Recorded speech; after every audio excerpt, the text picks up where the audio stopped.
As the audio director for Bungie Studios, Marty O'Donnell is responsible for the sound and music that you hear in Halo, which is the game that we call home. Marty and I started our discussion in the last episode, but something went wrong, and now he's up there and I'm down here. So how to get us back together? Desperate measures have to be taken.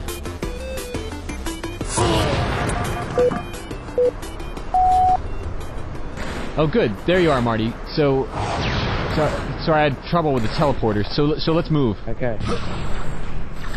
So this bedlam all around us here is the last of the runoff matches for the bodyguard competition. And after this match, we'll have the two finalists, and they'll compete to be the one official bodyguard on this Spartan life. But Marty, this map is called Ivory Tower, which, makes me think of scientists and academics. But it doesn't really look too conducive to research. The Ivory Tower is... Oh, there goes camera 2. There's so many people around here. It used to be a very peaceful place. It was designed for a peaceful cohabitation with just me and a couple of friends, and just gone downhill. Jeez. Hello. We're talking here. What is going on? The truth of it is, my recording studio at Bungie is called the Ivory Tower. That's the nickname. So this is sort of the homage that the designers made for me. Oh, man. We're losing camera people left and right here. So since this is your place, I guess you get to drop in little audio surprises wherever you like. Anybody who's working daily on the game, especially with the content side, is thinking about little ways of throwing Easter eggs in. Basically, it just says, I was here. If you look down here, down by the old garage door there at the back, if you stand there long enough or go there at exactly the right time, you will hear a little piece of piano music that I played called Siege of Madrigal. I just want you to know, Marty, thousands of Halo fans will be standing by that door waiting for the music to start. But Siege of the Madrigal was also an Easter egg in Halo 1, right? So does that get me extra geek bonus points? It's the same piece, but do you know where it originally came from? No, it's from another game? I'm sorry, I'm not worthy. You're not worthy. It's from Myth: The Fallen Lords, the first game I did with Bungie. There goes my extra bonus points. Damn. Marty, I've noticed that a lot of your game music works against the cliches that players might expect, for instance, in the action sequences. Well, thanks for that. I worked pretty hard at that. My main thing is that I realized that Halo is an action game, and I don't need to write a lot of action music to make people's pulse pound, because there's already enough stuff happening. So all I have to do is try to figure out what I want the player to feel at certain moments, and if I can enhance that with some music, we can give the player a really great cinematic experience. And I play a lot of games where it's like, oh, here comes the battle music, I'm about to get attacked by a swarm of something or others. So sometimes I go against type and put something soft and pleasant, even though something bad is just around the corner. Yeah, I've always admired the way Jerry Goldsmith did that in the first Alien movie. Music is used so sparingly, but really effectively. Yeah, I mean, you brought up a really important movie in my life. I think Alien was one of the premier science fiction movies, style-wise, of all time.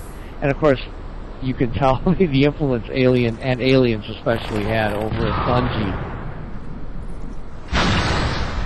But for me personally, and I've had this argument with a lot of the guys at Bungie, I still think Alien was the superior movie. And Jerry Goldsmith is probably one of my heroes in terms of movie scoring. And his sensitivity to that exact thing, the ability to just create a mood and then let sound design take over, is brilliant. And that's what I model my work after, that very thing. So, good call.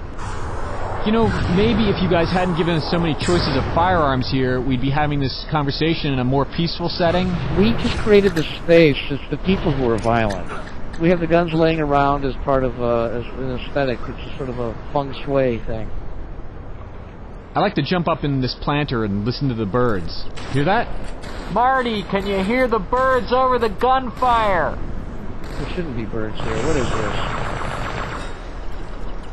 Oh yeah, here they are, the birds.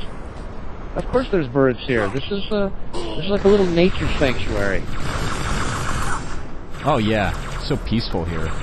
Strange though that you never see them. You're just not looking hard enough.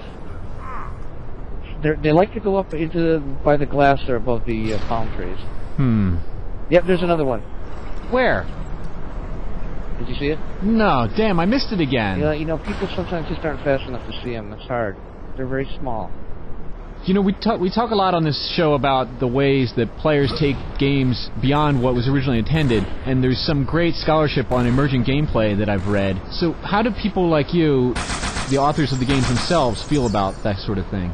Yeah, you know, and you kind of realize that other people are going to grab your game, and they might play the little path that you set for them, but they're also going to come up with their own path. Other things are just going to come out of it.